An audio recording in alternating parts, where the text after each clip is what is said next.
So for today's video, this is kind of a topic I've belabored at this point, but figured I would bring it up again, and that's just the fact that I've really been dragging my feet studying. With that being said, I did do my practice exam on Monday. I got an 84% on it. My goal was over 80%, so that's all good.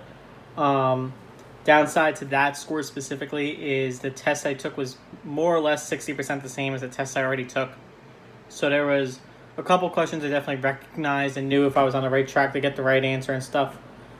But even with all that being said, the first time I took that test without any memory of any of the questions or any of that, I got most of those questions right anyway, so it was just more so messed with my time as far as I was able to speed up the process and get the answers more quickly because I kind of knew the exact way to do the question.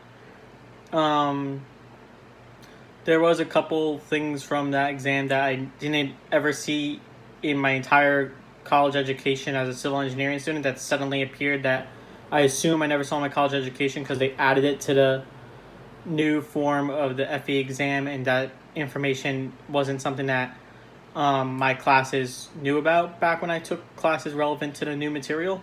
A big example was in construction engineering. There's a lot of terms about budgets and schedules and how much was budgeted for work versus how much it actually costs to do the work, things like that.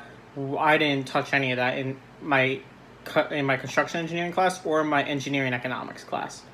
So that was interesting to see for the first time on an exam, and I was pretty impressed with myself to be able to get pretty much 2 of the 3 of them right, I believe, if I'm remembering that correctly. So things like that I wanted to research a little bit more. There's a couple topics I'm just not getting at all for some reason.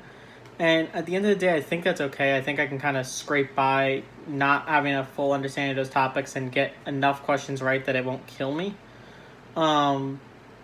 Realistically, the score I've always heard that you need to get above is a 65%.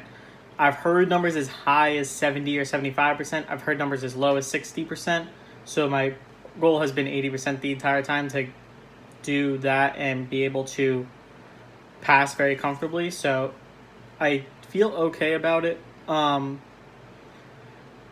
The key is just going to be this week. I want to touch up on a couple more topics, but more so just figure out testing strategy type stuff. So there's nothing that catches me off guard.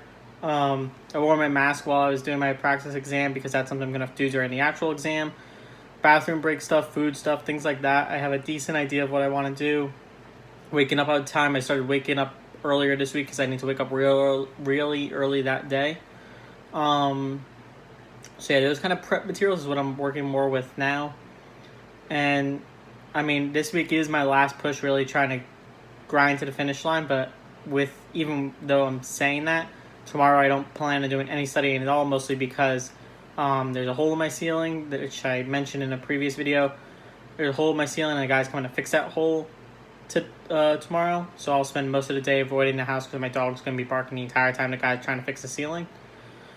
And Friday, the day before the exam, I have no intention of studying because I don't believe that anything I'm studying the day before an exam is really going to stick with me and make a huge difference. So I'd rather just take that day to relax, recover, get a good night's sleep, eat some solid meals that make me feel good, that kind of stuff. So, yeah. With all that being said, I can't think of anything else I could really do for my exam. And, yeah, I guess I'm as prepared as I'm going to be. So I'll wrap this video up here. As always, thank you guys for watching. I'll see you in tomorrow's episode.